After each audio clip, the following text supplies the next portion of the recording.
UP के घोसी में विधानसभा उपचुनाव का काउंटडाउन शुरू हो गया है। इस सीट पर सबकी नजरें टिकी हैं क्योंकि इसी चुनाव के नतीजे 2024 लोकसभा इलेक्शन में यूपी के सियासी माहौल को सेट करेंगे। लिहाजा बीजेपी ने यहां पर अपनी पूरी ताकत लगा दी। वो इस सीट को जीतकर विपक्ष को ये संदेश देना चाहती है कि मिशन 80 के लिए उसकी तैयारी पूरी मुकम्मल है।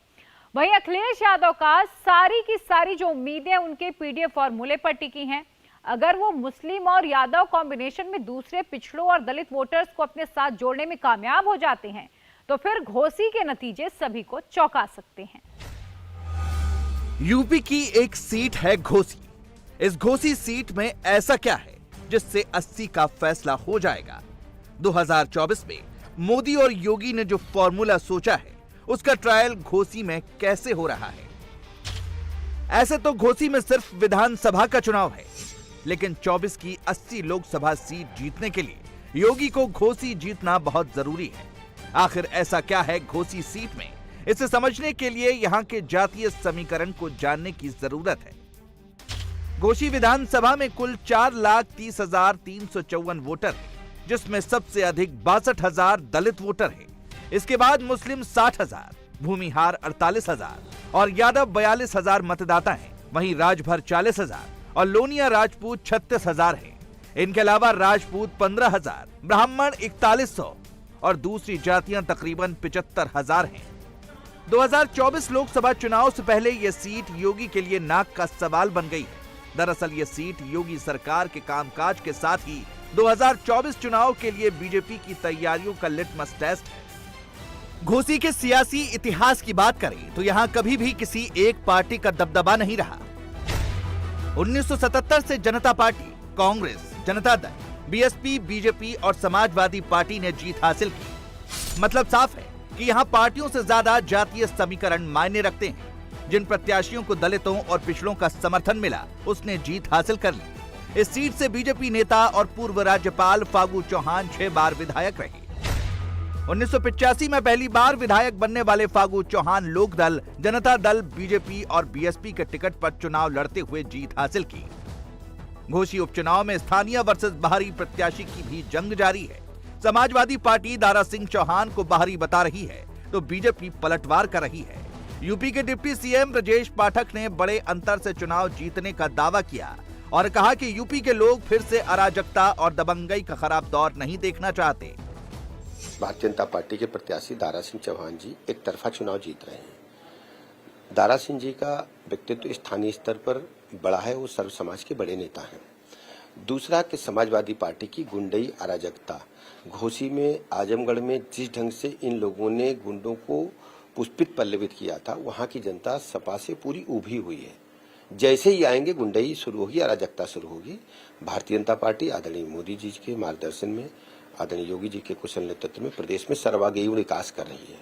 घोसी का चतुर्मुखी विकास हो, सभी लोग चाहते हैं। और आप देखेंगे वहां जातिगत समीकरण भी भारतीय जनता पार्टी के पक्ष में है और वहां भाजपा ही जीतेगी। जनता बैकग्राउंड तलाशती है। कोई अपराधी तत्व तो राजनीति में नहीं घुस रहा है। आप दोनों की कुंडली खंगालिए। हमारा कैंडिडेट आदरणीय दारा सिंह चौहान जी खरा सिक्का है और जो समाजवादी पार्टी है वो ऐसे खोटे सिक्कों को ही मार्केट में लाना चाहती है। आप दोनों की कुंडली खंगालिए, फिर हमसे बात करेंगे तो आपको सच्चाई पता चल जाएगी। बीजेपी घोसी का चुनाव जीतकर विपक्ष को 2024 का ट्रेलर दिखाना चाहती है तो अखिलेश यादव भी यूपी की 80 की 80 सीटें जीतने का दावा कर रहे हैं। अखिलेश का कहना है कि सुधाकर सिंह घोसी में ऐतिहासिक जीत दर्ज करेंगे। सारा वर्ग इस जनपद का सारे नेता किसी भी पार्टी सभी चाहते हैं कि हम विधानसभा में जाएं। सबकी मंशा है कि नेता चुनाव इस जनपद से जीते। अखिलेश यादव जीत का दावा कर रहे हैं तो एसपी प्रत्याशी सुधाकर सिंह ने चुनाव में दारा सिंह चौहान की जमानत जब्त करने का ऐलान कर दिया। मैं कह रहा हूँ इंडिया पीडीए मिलकर के 80 की 80 सीटें जीतने जा रहा है। इस बार वहाँ पर समाजवादी पार्टी ऐतिहासिक वोटों से जीतेगी। सियासत है तो जीत के दावे दोनों ही तरफ से होंगे, लेकिन बीएसपी के चुनावी मैदान में न होने से सियासी जंग दिलचस्प हो गई है। सबकी नजर 62,000 दलित वोटों पर टिकी है। ये मतदाता जिस तरफ जाएंगे उधर का पलड़ा मजबूत हो जाएगा। यही वजह है कि बीजेपी कहीं से भी कोई चूक नहीं करना चाहती। पार्टी के प्रदेश अध्यक्ष भूपेंद्र चौधरी, डिप्टी सीएम ब्रजेश पाठक समेत दर्जन भर मंत्री और विधायक घोषी में डेरा डाले हुए हैं। बीजेपी की जनसभा में भोजपुरी एक्टर और आजमगढ़ से बीजेपी सांसद दिनेश लाल निरहुआ ने अपने ही अंदाज में कहा कि अखिलेश कितना भी जोर लगा लें, जीतेगी तो बीजेपी ही। चाहे जितना जोर लगा लो, चाहे जितना शोर मचा लो, जीतेगी बीजेपी ही, आएंगे फिर मोदी ही, आएंगे फिर मोदी ही। और हम तय हो गईला, हम तय हो गईला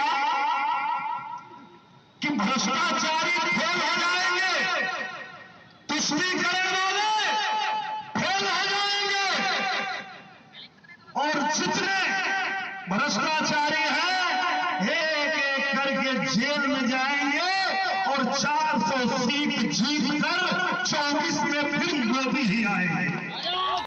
घोषी की लड़ाई में ओम प्रकाश राजभर का सियासी कद भी दांव पर लगा हुआ है, लिहाजा उन्होंने भी दारा सिंह चौहान के प्रचार में पूरी ताकत झोंक दी है। वो अपने कार्यकर्ताओं को समझा रहे हैं कि इस बार वो नए निशान और नए पहचान के साथ खड़े हैं। आपको बता दूं साथी, ये ओम प्रकाश राजभर के नाम का चुनाव है। इस चुनाव को दारा चौहान नहीं, ओम प्रकाश राजभर लड़ रहा है। इसको चुनाव को हमको आपको मिलकर के देखना है। तो बतावा चुनाव चिन्ह का निशान इस समय का बा? हमरे संगे बोला, हम बोलेंगे निशान का बा कमल का फूल। गोची उपचुनाव के नतीजे बीजेपी के साथ एसपी के लिए इसलिए भी अहम है क्योंकि एसपी के पीडीए यानी पिछड़े दलित अल्पसंख्यक वाली रणनीति की यहां परीक्षा होगी। इस सीट पर पीडीए नतीजों को तय करने की क्षमता रखता है, इसलिए नतीजे एसपी के पक्ष में आते हैं तो इसकी रणनीति पर मुहर लग जाएगी और इंडिया गठबंधन में उनका कद बढ़ जाएगा। इंडिया टीवी हर वक्त हर जगह डाउनलोड करने के लिए सर्च करें India TV news Google play store या ऐप स्टोर पर।